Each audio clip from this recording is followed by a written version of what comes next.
What's up, guys? How you all doing today? My name is Wes Anderson, and today in this video, I'm here to talk about guest list etiquette. For those who are unfamiliar, a lot of my music project, if not all of it, is predicated on collaborations and getting features from other artists. So, by virtue of that, and just by being in the music scene for over a decade now, I have been fortunate enough to make some friendships and relationships with bands. So with that, I have been afforded a good amount of guest list spots in my name, and I've done some faux pas along the way, and I think I've also learned some good graces as well. So I thought I would sort of run down a few things you should think about if you ever find yourself on a guest list. And the date right now, I'm recording this in is April 15th, 2022. So I know there's a lot of debate with touring and shows coming back about whether guest lists are dead. Should you even ask to get on one? Just buy the ticket, support the band. But the reality is, a lot of the bands, especially if they're touring through a promoter like Live Nation, they don't play for the door. So whether you're on the guest list or not will not affect the band's payouts. So I would say that's one thing to keep in mind. If you want to support the band and you think buying the ticket will do that more than anything else, I would suggest looking a little more into the show, who the promoter is. Like I said, if it's a bigger one like Live Nation, um, you should be fine to get on the guest list because the band will probably get paid just the same. Um, so with that, the best way to support in all scenarios, guest list or not, is merchandise. Buy the band's merchandise. That's what keeps the bands on the road for sure. And what's even worse, on like the Live Nation type tours, they I don't know if it's the promoter Live Nation or the venues, but someone is also taking a cut of the band's merchandise sales, which in my opinion is criminal. It's a criminal practice for sure. Um, in a lot of cases, it's up to 30%. So, A, that's really fucked up, but B, buy the merchandise if you can. Okay, so that being said, let's assume that's all good, and you find yourself on the guest list. First of all, that could mean several things. It could just mean you get a free ticket to the show. If so, go in, enjoy yourself, have a good time. Um, Sometimes it's all access, which gives you a little more privilege. Sometimes that's a designated area in the venue.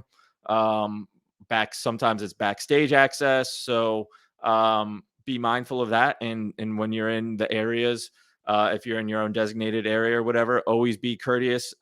Because remember, when you're on the guest list, you are a representative of that band essentially. And any sort of behavior that you do that is how should I say it? If you behave poorly in the VIP area or whatever, and you're sloppy, you're spilling beers everywhere, you're being an asshole to the security staff, whatever.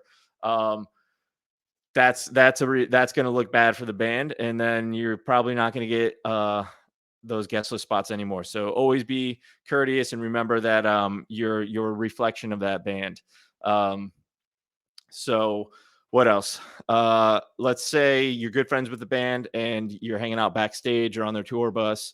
Um, Something you should always be mindful of, even if it seems like it's a party and everything's carefree and all that, you're still at this band's place of work.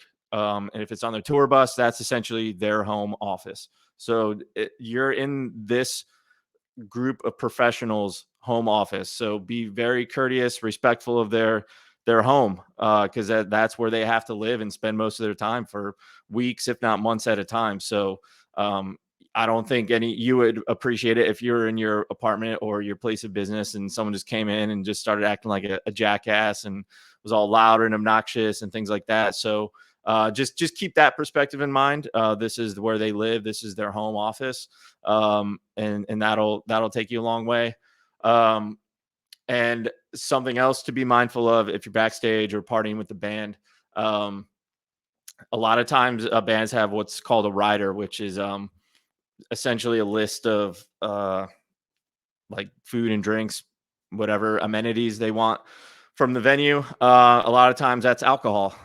So I am very guilty of this. So shout out to Ballyhoo. I owe you guys a few bottles of Jameson, I'm sure.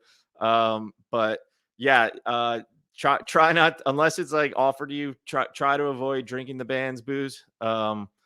Again, that's usually what they have to split among the members. And, even one bottle of Jameson, if you're splitting it 4 or 5 ways, isn't going to shake out to a whole lot of drinks per person. So if you're wetting your whistle and trying to get in on that, just try not to bring your own, buy your own, whatever.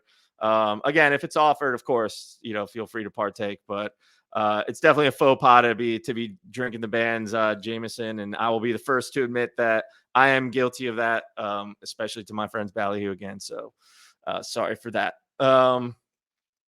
Be respectful um, of keeping a distance or how involved you are with interacting with the band. Again, this is their job. This is their career. So maybe before the show isn't the right time to like catch up on life and uh try to be all in their face and talking. They're probably in a different mindset than you are, for sure. They want to get ready for the show and things like that. Again, this is all going to come down to sort of what kind of relationship you have with the band. Obviously if you're good friends with them and it's just like the homies catching up, then it's all good. But like, I would say on the highest level of guest list, like slash VIP access I've been given, it was for a 311 tour with their bassist Peanut. I got to hang out with him for one of my Meet the Collaborators episodes, which is on my YouTube channel. So check that out.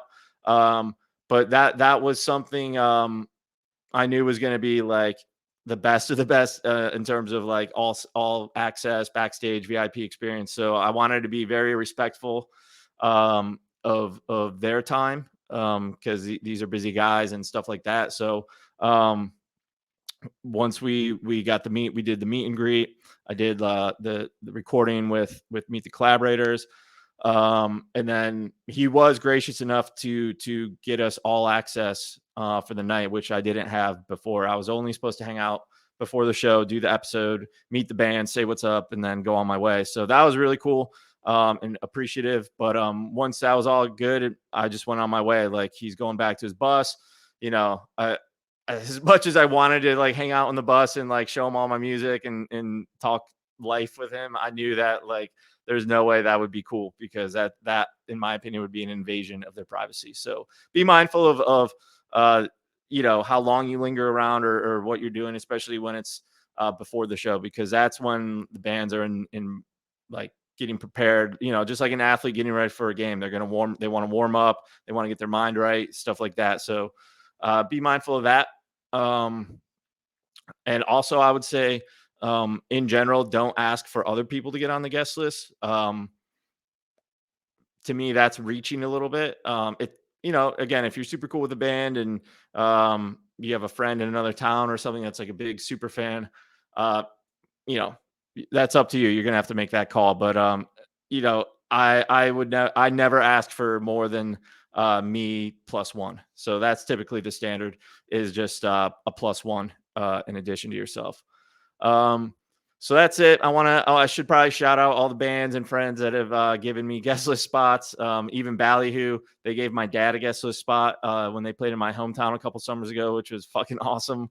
I got a picture from the guys with my dad after the show. It was like just warmed my heart totally. So shout out to Ballyhoo. They've always hooked it up with the guest list. 311, Starset. My buddy Dustin and Starset has hooked it up.